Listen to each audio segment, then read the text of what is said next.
and welcome to the David Tomsic Show, fighting tyranny one day at a time. Thursday, May 22nd, 2025. Today's video is a little difficult for me to do. It's on racism, and I know that many people believe it doesn't exist, or that it's only in a small percentage of the people. I'm not sure that's true. I think people have fought against any type of legislation or program that promotes more and more integration, more and more understanding of the race problem. We think that we have it under control, but we don't. And of course, Donald Trump's election brought it back out. Right after his election, hate crimes went up against minorities substantially. Why? Because they feel more secure now because their man, a racist, is in the White House. Now, we know the great white wing of the Republican Party has shown they are racist. We know that 80% of evangelicals voted for Donald Trump, white male evangelicals. Why? Because there's a hint of this return to segregation. There's a hint of putting people back in their place. Of course, the problem with right-wing evangelicals, many of them believe that women should be put back in their place, and they're openly saying that the woman should stay in the home and have children. Okay, it's your right to do either or, but to actually want that to happen, to actually think that's the baseline of your religion, that the Bible teaches that, is absurdly crazy. But I digress. Now, John Legend, a famous black musician and producer, was on MSNBC, and he was interviewed, and he was talking about Donald Trump, and I'm going to read an excerpt from this. Trump, has made it clear throughout his life that he believes black people are inferior, like he believes that to his core, in his bones. He wouldn't let us live in his buildings back in the day, but also when you hear some of the stray comments he makes, he clearly believes in a genetic hierarchy of humanity and is racially determined. So he is tried and true, like dyed-in-the-wool racist. Like in the core of his being, he is a racist. So I don't want to hear what he's done for black people. He's done very little for us, and at the core, he is truly a racist. And when you hear what he says about immigration and which countries he wants people to come from, they're all very, very white. Yes, this is true. Now, I know detractors of mine always write this off. See, they use cover. When you're in a war, you want to use cover. You don't want to be out in the open and be a target. So they use cover, and they use and manipulate the news and people around them to justify the things that they believe. Now, as you know, black people were always murderers, rapists, and thieves, right? And car thieves and all these other things. We know that this all stems from genetics. They're born to be thieves. Of course, this isn't true, but you hear this rhetoric on and on and on. We heard this with immigrants. Oh, most of them are brown people. What did Donald Trump say about immigrants? They're murderers and rapists, and the crime wave because of them is immense across this nation. They're eating the cats and dogs. Of course, none of this is true. No one can prove it. Statistically, it's not true. It's a lie. And he continues to say it over and over again. Why? Because he's racist. Because the crux of his administration, the crux of what he believes, is that whites, especially rich white people, should be at the head of the table. Now, this goes back, and I'm not going to go back very far. I can tell you racism goes back to the founding of our country. There's no doubt about it. And we know what happened during the Civil War. And we know that after the Reconstruction, there was a lot of problems trying to integrate people, and they never did get integrated. So it took laws, it took legal action to actually make black people part of this country, to make them feel human. So don't tell me you disagree with DEI and all these legal attempts to create equality, because there won't be equality unless somebody forces it. It's the way it is. And people hate DEI. Well, people should get it because they deserve it. How many white people took jobs over black people that didn't deserve it? I'm guaranteeing you a lot. Believe me, there's a lot of incompetent white people in business. I'm here to tell you that. Can't make it up, huh? So let's go back a little, not so far. Let's go back to Jerry Falwell. Liberty University. I wouldn't send my kid there if they paid me. Now, Jerry Falwell was a segregationist way back. He founded Lynchburg Christian Academy, which became Liberty University. Now, initially, that school was for whites only. He promoted segregation. In the 1950s and 60s, Falwell was a staunch segregationist who opposed the civil rights movement and the desegregation of schools. Falwell publicly criticized civil rights leaders like Martin Luther King, Jr., and made statements defending segregation. In 1967, Falwell founded the Lynchburg Christian Academy, which later became Liberty University, initially as a white-only school. Later, Falwell rejected segregation and eventually allowed blacks into Liberty University. How white of him. But many scholars believe that although Falwell's stance on segregation changed, the damage was already done. His earlier views and actions had a significant impact and continue to this day as a heated subject of debate and criticism. Now, you see the point here is that you think as a Christian, and believe me, because someone says they're a Christian doesn't mean they're not racist. Believe me.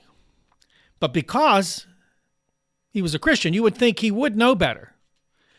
As I always laugh to other people, and on this channel, if he was standing in the middle of Jerusalem back in the day that Jesus walked the earth, you're not going to find many white people, maybe some Greeks, but most were brown. Okay, how about Pat Robertson? Remember him? 700 Club.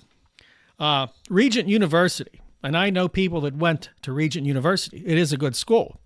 But, right, Pat Robertson was a segregationist. Now, televangelist Pat Robertson generated controversy after calling critical race theory an academic discipline that examines the effects of racism on legal and cultural institutions, a monstrous evil which encourages black people to take the whip handle away from white people. You really can't make this stuff up, friends. You can't do it.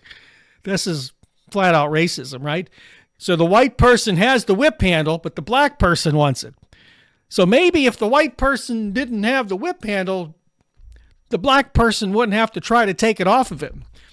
Is that logical to you? To the racist mind, it probably isn't. Now, Pat Robertson has a history of making racist remarks, including implying that the Haitian Revolution, where enslaved people overthrew their white French oppressors, was a pact to the devil, which caused its devastating modern earthquakes, and calling Black Lives Matter anti-God.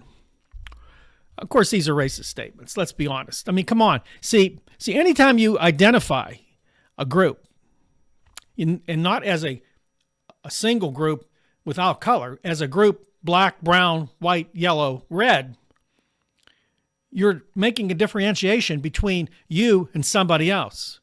I'm white, and those people are different color. Now, we see commercials where people are trying to not look at color, where people get mad when they see more black people in commercials or Indian people. People get mad at that.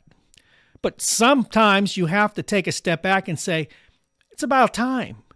You go through the 50s and 60s, how many black people or Indians or Asians did you see in commercials? Because they didn't want them in there. You know, the people who made movies, sometimes like Westerns, they used white people as Indians. It looks so sad when you see these shows. Kung Fu, the famous series where a Chinese man comes from China and is in the Wild West. David Carradine was a white guy playing a Chinese guy. Bruce Lee, I believe, was later going to be put in a role, but they didn't because he was Asian. Okay, so I have another article I want to read.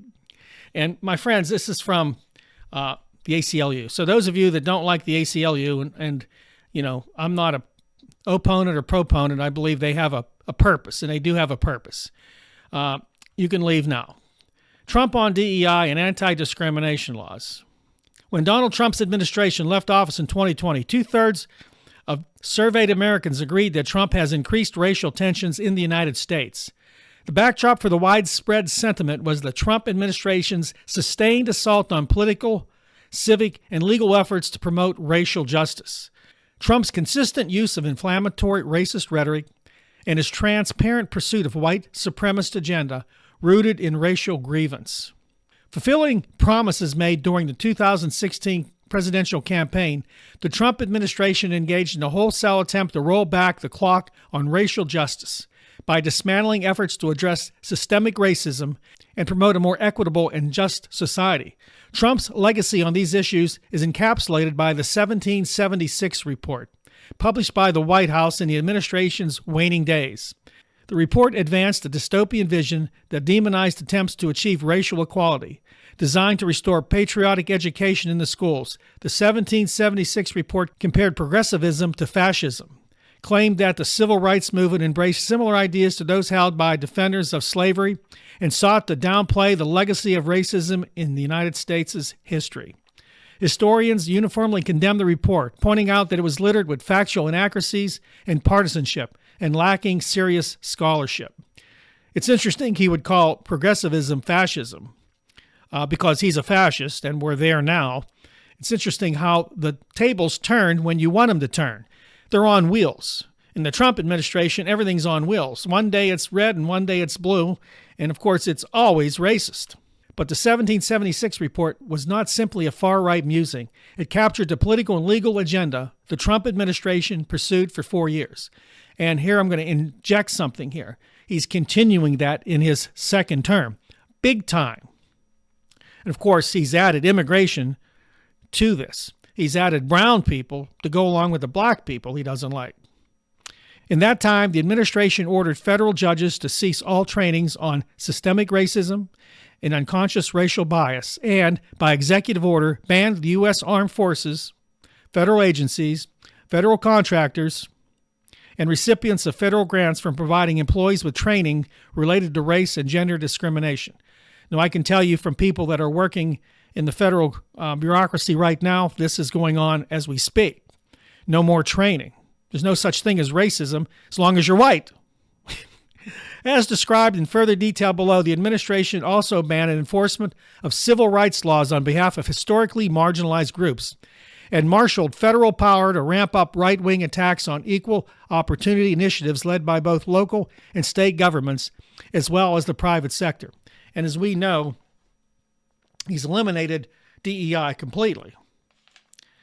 Now, people hate DEI. I know. Most people I know, a lot of people I know, hate DEI. And they'll complain about it. And they'll use all these words coming out of their rear end to defend why they don't like it. And, of course, you've heard why as well. Let me tell you something. For all you geniuses on the right, all you know-it-alls on the right, because you're right, right? Racism exists, and if you didn't have these initiatives, if you did not have legal backing against racism, it will rear its ugly head again. It will come out of the closet. Those people behind the curtain will come out because now they're emboldened to just say, I'm not hiring you because you're black. I'm not hiring you because you're an Indian or you're an Asian. I'm not hiring you. I'm going to hire a white person. That's what they'll do. Women are going to be discriminated against in all aspects because there's no protection for them now either. You can't go to your boss and say, I was manhandled by your vice president. You're going to be fired. We're going to go back to the days that men get to do everything they want against anybody. White men will do whatever they want because everybody else is wrong and evil. And the sooner we start deporting all these people, the better. Some people have asked me why Trump isn't deporting people. We thought that he got rid of the 14th Amendment. We should be able to get rid of all these people. Well, because we have a legal system. And that legal system with 3 branches of government means that you just can't do whatever you want to do. Because then you're a dictator. Then you're a fascist dictator. Trump is testing the boundaries of our freedoms, testing the boundaries of our Constitution. Racism is back with a vengeance. And yes, it's always been here, but now without restraints, now with no restraints, with no legal justification for people to defend themselves, racism will expand. There will be more and more hate crimes. Because guess what? Those people aren't human, right? They're less than human. They're stupid, rapist murderers. They're all murderers, right? They're all rapists, right? That's what we hear from the right-wing people. Get rid of them all.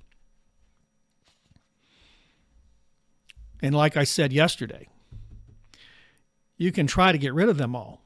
But eventually, if Trump gets his way, you could be next.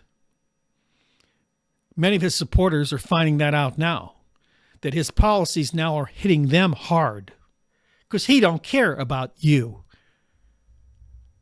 He don't care about the Constitution, although he put one in his Bible, which is interesting, right? He has a Bible, and he put a Constitution in it, which is something off with that to begin with. And he wants to use that against you. Listen, I think this country's in trouble. And unless people stand up, we'll lose more and more freedoms. This big, beautiful bill that Donald Trump has promoted could pass because they're bribing some of the Republicans that did not vote for it so they can get it passed. Of course, this big, beautiful bill is going to eliminate about $800 billion in funding to Medicaid, which helps poor people have health insurance. Now, I'll tell you what. Those of you that support Donald Trump, I'm going to go on a limb here, and support what he's doing, those people that die because they don't have health insurance is on you. Those people that can't get proper cancer treatment and they die, it's on you. Those kids that can't get food, that don't have any other options, and become sick because of it, it's on you. What would Jesus do? What you do to the least of these, you've done unto me. Shame on you. Wear your right-wing badge with your cross or your chain with your cross. Doesn't mean anything. It's meaningless because it's in the actions. You can stand out front all day and preach. It has nothing to do with it. What are your fruits? What have you done for God? What have you done to show his love to those that live on the fringes of our society? The poor, the needy, the homeless, the black, the brown. You haven't done anything. You know what they say? Pull yourself up by your bootstraps. And you want to know something? Some of these people that have complained to me about this, white people that are telling me that I'm wrong, there's nothing special about them. They've done nothing for anybody but themselves. They like to judge, point out your sin. They don't look at their own. Lack of empathy, hatred, bigotry, racism. No one wants to. It's painful. Sometimes these videos I do are painful. I get heat for them, and that's okay. That's what I'm here. I'm going to take that heat. But for many of you who watch, maybe this is a way to free yourself from some of these right-wing goofballs that seem to want to control the narrative of our news today. Want to make enemies out of everybody. That want to make America white again. And like I said before, that only counts if you're a billionaire. Donald Trump could care less about you. Elon Musk can care less about you. Elon Musk. It's nice watching his empire of Tesla fall apart. He deserves it. Talk about another guy, white privileged guy from South Africa. Talk about another guy that knows nothing about actually working in a fast food restaurant or as a janitor, cleaning toilets. He doesn't know how hard it is to make a living, to get ahead. And then you get sick and the cost. A friend of mine has cancer. His wife told me already they owe $170,000. It's not even been 6 months. $170,000 because their health care isn't any good. That's the plan. Health care isn't supposed to be good here. It's cheap. We're just going to give you enough. You can go get your free evaluation from the doctor. And he tells you you need cancer treatments. Well, we can't pay for that. That's okay because We're going to save money on Medicaid. We're going to save money, all you money people. We're going to save money. If that's what you worry about, your budget, your money, your deficit, you're worried about all that stuff, you're basically in the wrong religion. Maybe you ought to go to the money man religion, because that's what I don't worry about. Because I don't worry about that. I could care less about that deficit. That'll never go away. It's never going to go away. No matter what moron gets in there and promises the world, these people, just like they're doing now, are going to add trillions of dollars to the deficit. And of course, Trump's people saying, it'll make money. It's going to make us money. Lie to your face. These people come right out in front of the camera and at the microphone and lie to your face. And the Trump people cheer. That's all the time I have. Don't forget to like, subscribe, and share the video. Please hit the bell icon. That'll get you notified when we've released a new video. Don't forget to watch our sister channel, Nights Around the Fire. New video is going to be out here this week. Thank you for joining us. Thank you for watching. I appreciate y'all. God bless you. And I'll see you next time right here on your favorite place for news, analysis, and commentary, The David Tomsic Show.